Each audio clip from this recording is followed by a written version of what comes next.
Olá, que a paz do divino amigo Jesus, nosso amigo presente, amigo de todos os instantes, que nos abraça, consola e nos alegra, esteja conosco.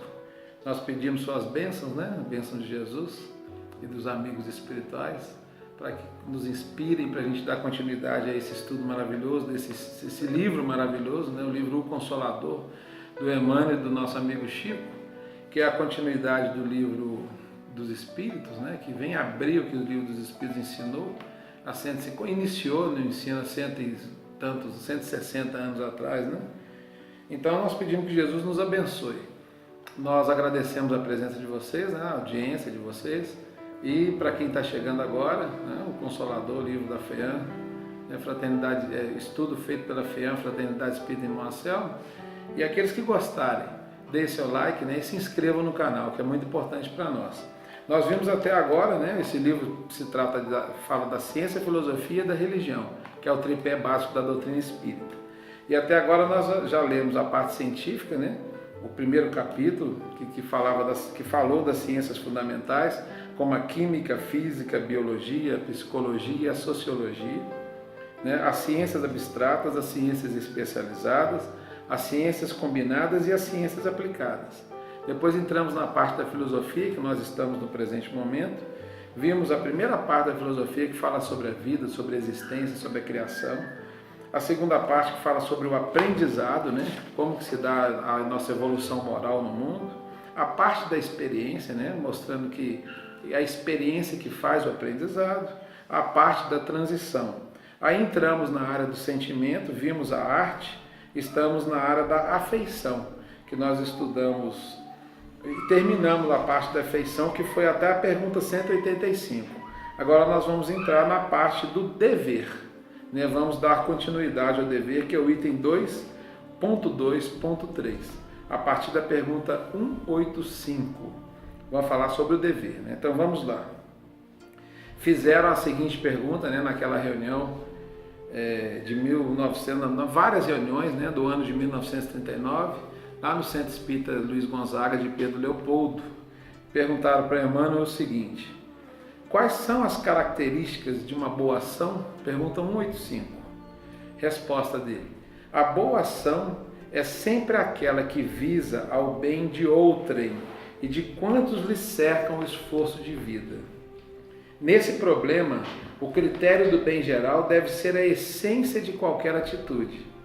A melhor ação pode, às vezes, padecer da incompreensão alheia, no instante que é exteriorizada, mas será sempre vitoriosa, a qualquer tempo, pelo benefício prestado ao indivíduo ou à coletividade. Que interessante, O critério da boa ação deve ser sempre a essência do bem. E ele fala que, às vezes, uma boa ação pode ser mal vista, mas se ela for boa e sincera, ela sempre vai ter a sua vitória, por causa do benefício prestado ao indivíduo ou à coletividade. Pergunta 186. O acaso está até entre aspas aqui, deve entrar nas cogitações da vida de um espírita cristão? O acaso quis assim, por acaso aconteceu isso, Resposta: o acaso propriamente considerado não pode entrar nas cogitações do sincero discípulo da verdade evangélica. No capítulo do trabalho e do sofrimento, a sua alma esclarecida conhece a necessidade da própria redenção, com vistas ao passado delituoso.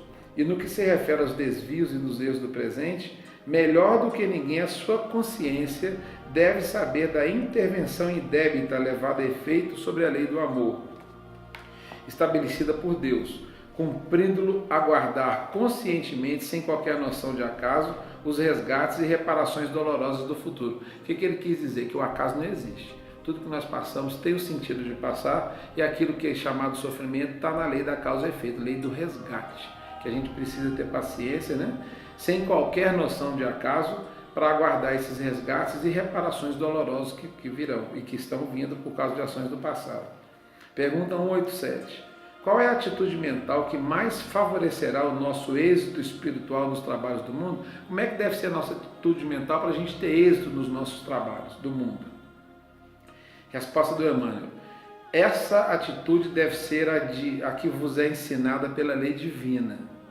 na reencarnação em que vos encontrais, isto é, a do esquecimento de todo o mal, para recordar apenas o bem e a sagrada oportunidade de trabalho e de edificação no patrimônio eterno do tempo. Esquecer o mal é aniquilá-lo, e perdoar a quem o pratica é ensinar o amor, conquistando afeições sinceras e preciosas. Daí a necessidade do perdão no mundo, para que o incêndio do mal possa ser exterminado, devolvendo-se a paz legítima aos corações. Atitude mental que favorecerá o nosso êxito espiritual, a nossa vitória, esquecimento de todo o mal e ter todo o perdão e todo o trabalho na edificação. Perguntam 88, não tem fuga. Ou a gente faz isso, ou ama, ou perdoa, ou esquece, ou então nós vamos ser levados pela dor. Nós podemos escolher, ou amor ou dor. Perguntam 88, como devem proceder os cônjuges, os casais, para o bem cumprir os seus deveres? E hoje em dia está tão difícil, né? Olha a resposta dele. Como que devem proceder os cônjuges para terem seus deveres bem cumpridos? O matrimônio, muito frequentemente na Terra, a resposta dele, constitui uma prova difícil, mas redentora. Difícil, mas libertadora, de redenção. Os cônjuges, desvelados por bem cumprir suas obrigações divinas, devem observar o máximo de atenção, de respeito e de carinho mútuos, concentrando-se ambos no lar, sempre que haja um perigo ameaçando-lhes a felicidade doméstica, porque na prece e na vigilância espiritual encontrarão sempre as melhores defesas. Olha a importância do culto do Evangelho no lar. No lar, muitas vezes, quando um dos cônjuges se transvia, a tarefa é de lutas e de lágrimas penosas. Porém, no sacrifício, toda a alma se santifica e se ilumina, transformando-se em modelo no sagrado instituto da família. Para alcançar a paciência e o heroísmo domésticos, faz-se necessária a mais entranhada fé em Deus, tomando-se como espelho divino a exemplificação de Jesus, no seu apostolado de abnegação e de dor na face da terra. Que resposta extraordinária, né? Abnegação, respeito, carinho, respeito mútuo. O lar é local de redenção. E quando um dos cônjuges se transvia, se o outro se mantiver na luta, toda essa luta vai santificar e iluminar. Mas se os dois se transviarem, aí vão ter que renascer de novo e repassar tudo de novo. Pergunta 189. O que deve fazer a mãe terrestre para cumprir evangelicamente os seus deveres, conduzindo os filhos para o bem e para a verdade? Como que uma mãe deve proceder na criação dos filhos para conduzi-los para o bem e para a verdade? Resposta.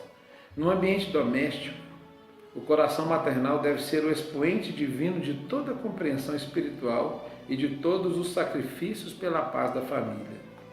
Dentro dessa esfera de trabalho, na mais santificada tarefa de renúncia pessoal, a mulher cristã acende a verdadeira luz para o caminho dos filhos através da vida. A missão materna resume-se em dar sempre o amor de Deus, o Pai de infinita bondade, que pôs no coração das mães a sagrada essência da vida. Nos labores do mundo, existem aquelas que se deixam levar pelo egoísmo do ambiente particularista. Contudo, é preciso acordar a tempo, de modo a não viciar a fonte de ternura. A mãe terrestre deve compreender, antes de tudo, que seus filhos, primeiramente, são filhos de Deus. Desde a infância, deve prepará-los para o trabalho e para a luta que os espera. Desde os primeiros anos, deve ensinar a criança a fugir do abismo da liberdade, controlando-lhe as atitudes e consertando-lhes as posições mentais, pois que essa é a ocasião mais propícia à edificação das bases de uma vida. E hoje tem permissividade, permitimos tudo aos nossos filhos, depois vamos ter dificuldade, Deve sentir os filhos de outras mães como se fossem os seus próprios filhos, sem guardar de modo algum a falsa compreensão de que os seus são melhores e mais altamente aquinhoados que os filhos das outras. Ensinará a tolerância mais pura, mas não desdenhará a energia quando seja necessário no processo da educação reconhecida, reconhecida a heterogeneidade das tendências e a diversidade dos temperamentos. Olha que interessante, se tiver mais de um filho, tratar os filhos da mesma forma. Se ela reconhecer que tem diferença de gênios, saber ser mãe de um e de outro, sem preferência para um e gostar menos de outro, e saber dizer sim quando sim e não quando não.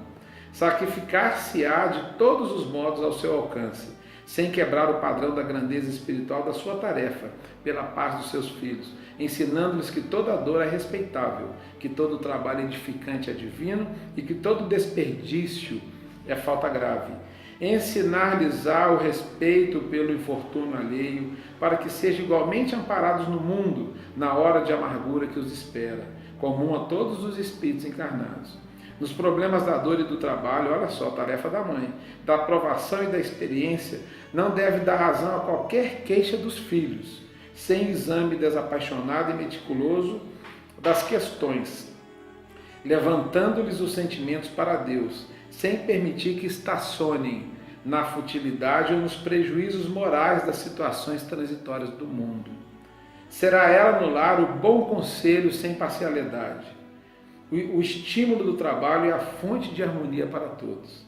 Buscará na piedosa Mãe de Jesus o símbolo das virtudes cristãs, transmitindo aos que a cercam os dons sublimes da humildade e da perseverança, sem qualquer preocupação pelas gloriolas efêmeras da vida material. Cumprindo esse programa de esforço evangélico, na hipótese de fracassar em todas as suas dedicações, cumprindo esse programa, todo esse programa, e na hipótese de fracassar em todas as suas dedicações e renúncias, compete às mães incompreendidas entregar o fruto dos seus trabalhos a Deus, prescindindo de qualquer julgamento do mundo, pois que o Pai de misericórdia saberá apreciar os seus sacrifícios e abençoará as suas penas no Instituto Sagrado da Vida Familiar. Que resposta esplendorosa, que coisa espetacular. Nosso amigo Vitor Hugo falava que a mãe está colocada onde começa o céu, o pai está onde termina a terra, a mãe onde começa o céu. O amor mais sublime que tem na terra, que deveria ter, é o amor de mãe, o amor que Jesus ensina. E buscando na piedosa Mãe de Jesus o símbolo das virtudes cristãs, todas as mães devem transmitir aos filhos esses conceitos da Sagrada Família, porque aí o pai vai aprender com a mãe a ser mãe também. Resposta esplendorosa. Espero que tenham gostado, como nós estamos gostando. Esperamos. Está sendo muito bom para todos nós. Um grande abraço. Obrigado por mais essa assistência, essa paciência e fiquem com Deus.